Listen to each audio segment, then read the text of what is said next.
Selamat berjumpa kembali dengan saya, Dr. Tommy Setiawan.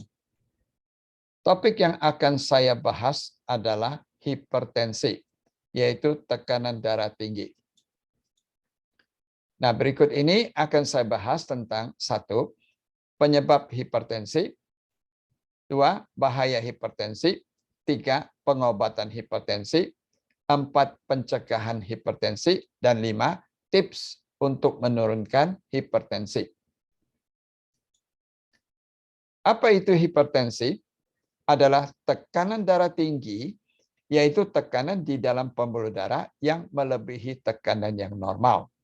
Normal adalah 120/80 mmHg. Dan hipertensi lebih dari 140/90 mmHg. Pada hipertensi berat, lebih dari 180/120 mmHg. Insiden hipertensi seluruh dunia diperkirakan 1 billion. Insiden di Amerika 47%, yaitu sekitar 116 juta. Dan laki-laki lebih banyak daripada wanita. Laki-laki 34,6%, wanita 30,8%. Dan lansia di atas 60 tahun, wanita lebih banyak daripada laki-laki. Usia 18 sampai 39 tahun sekitar 7,5%. Usia 40 sampai 59 tahun sekitar 33,2%. Dan usia di atas 60 tahun yaitu 63,1%. Nah, klasifikasi tekanan darah. Klasifikasi tekanan darah berdasarkan sistolik, tekanan sistolik, dan tekanan diastolik. Sistolik adalah saat jantung berkontraksi dan memompa darah keluar dari jantung ke dalam pembuluh darah arteri. Sedangkan diastolik adalah saat jantung relaksasi dan darah kembali ke dalam jantung. Nah, klasifikasi dikatakan darah rendah apabila sistoliknya di bawah 90 dan diastoliknya di bawah 60 mmHg. Nah, tekanan darah yang normal, sistolik di bawah 120 dan diastolik di bawah 80 mmHg. Dan prehipertensi adalah sistolik 120 sampai 139. Sedangkan diastoliknya antara 80 sampai 89 mmHg. Nah, dikatakan hipertensi ada stage 1 dan stage 2. Hipertensi yang stage 1 di mana sistoliknya antara 140 sampai 159 dan diastoliknya antara 90 sampai 99 mmHg. Dan stage 2 hipertensi sistoliknya lebih dari 160 dan diastoliknya lebih dari 100 mmHg. Nah, etiologi hipertensi. Apa sebab tekanan darah tinggi? Dapat kita golongkan sebab dari pengeluaran darah jantung, yaitu cardiac output-nya. Di sini bisa disebabkan karena hipervolemia, yaitu jumlah darahnya meningkat, bisa terjadi pada renal arterial stenosis, yaitu adanya penyempitan pembuluh darah arteri ginjal. Pada renal disease, penyakit ginjal, pada hiperaldosteronisme, yaitu meningkatnya hormon aldosteron, pada hipersekresi ADH, yaitu meningkatnya sekresi antidiuretik hormon, dan pada aortic coarctation, yaitu adanya penyempitan daripada pembuluh darah besar aorta pada kehamilan preeklamsia. Juga disebabkan karena stres dan karena pheochromocytoma, yaitu adanya tumor di anak ginjal adrenal karena meningkatnya katekolamins. Nah, penyebab golongan kedua adalah adanya resistensi pembuluh darah sistemik disebabkan oleh stres, disebabkan oleh aterosklerosis, yaitu adanya pengerasan daripada pembuluh darah disebabkan oleh adanya kolesterol plaques. Kemudian penyebab lain adalah renal artery disease, yaitu penyakit arteri dari ginjal karena ada peningkatan dari sekresi angiotensin 2, yaitu hormon angiotensin. Nah, penyebab lain adalah pheochromocytoma, yaitu adanya tumor di kelenjar adrenal anak ginjal karena peningkatan dari sekresi hormon katekolamin. Nah, penyebab dari lain adalah disfungsi dari tiroid, yaitu dari gondok, dari diabetes, dan dari cerebral ischemia, yaitu ischemia dari otak. Nah, apa risk faktor hipertensi? Terjadinya tekanan darah tinggi. Risk faktornya yaitu 1 karena usia etnis, 2 karena merokok, 3 karena makanan yang tinggi garam, ya. Keempat, karena kesehatan, misalnya ada penyakit ginjal, penyakit diabetes. Nah, kelima, karena obesitas. 6, karena stres. 7, karena alkohol. Dan 8, karena kurang olahraga. Nah, apa bahaya hipertensi? Tekanan darah tinggi naik. Yaitu komplikasi yang otak adalah terjadinya stroke. Komplikasi mata jadi buta, komplikasi pada arteriosklerosis yaitu kerusakan pembuluh darah, komplikasi serangan jantung dan gagal jantung, dan pada ginjal terjadi gagal ginjal. Dikatakan hipertensi merupakan penyebab kematian yang kelima dan ada hubungan langsung antara hipertensi dengan penyakit kardiovaskular jantung. Apa gejala darah tinggi hipertensi? Yaitu sakit kepala, pusing, denyut jantung irregular, nausea, ada muntah, vomitus. Dan pada hipertensi yang krisis, tensi diastoliknya lebih dari 130 mmHg. Dan ada nausea, yaitu nek, dan ada muntah, vomitus. Pada pemeriksaan mata dengan funduskopi, terjadi adanya perdarahan, eksudat, dan papil edema, yaitu bengkak di papilnya. Pada ginjal bisa ada oliguria, yaitu berkurangnya air seni. Kemudian juga bisa ada azotemia, yaitu meningkatnya nitrogen yang dapat menyebabkan uremia dan gagal ginjal.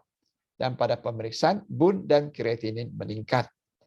Nah, pada hipertensi malignan, hipertensi yang ganas, pada mata ada perdarahan retina, ada papil edema, dan ada nefrosklerosis malignan, yaitu terjadi ARF, yaitu acute renal failure, gagal ginjal akut, bisa ada hematuria, yaitu air seninya ada darah, ada protein urea, yaitu air seninya ada protein, dan terjadi hipertensif encephalopathy, yaitu bisa sakit kepala, nausea, muntah, kebingungan, gelisah, kejang, dan koma.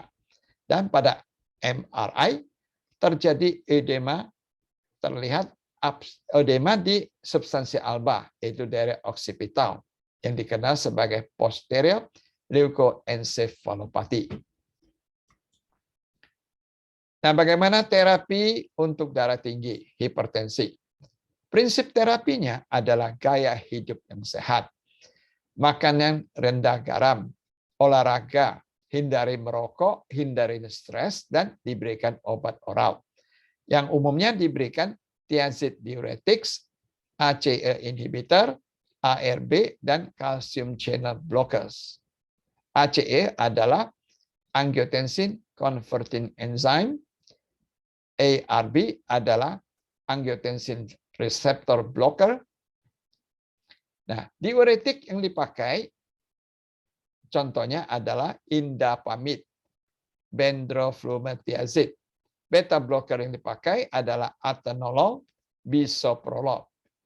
Dan dikatakan pada usia di bawah 55 tahun diberikan ACE atau angiotensin converting enzyme inhibitor dan ARB, angiotensin 2 receptor blocker. Nah, ACE inhibitor itu kerjanya untuk reduksi tensinya dengan cara relaksasi pembuluh darah. Contoh obatnya adalah lisinopril, enalapril, perindopril, ramipril, dan ARB, yaitu angiotensin 2 reseptor blocker. Contoh obatnya adalah candesartan, irbesartan, losartan, valsartan, omelsartan. Nah, pada usia di atas 55 tahun diberikan calcium channel blocker, yaitu caranya mereduksi tensi dengan cara melebarkan pembuluh darah. Contoh obatnya adalah amlodipin, felodipin, nifedipin, diltiazem, dan verapamil. Dan semua obat-obat ini harus dengan resep dokter dan dikontrol oleh dokter. Apa suplemen untuk hipertensi? Untuk mengurangi tekanan darah tinggi. Herbal yang diberikan dan vitamin yang diberikan adalah contohnya basil, parsley, celery seed, garlic, ginger atau jahe, cinnamon, turmeric, fish oil itu minyak ikan, probiotics, cocoa, dark chocolate, dan vitamin C. Sedangkan minuman yang baik untuk hipertensi adalah beet juice, prune juice, pomegranate juice, berry juice, orange juice, citrus juice, lemon juice, lime juice, apple cider vinegar, green tea, olive leaf tea, air putih, yaitu 4-6 gelas per hari.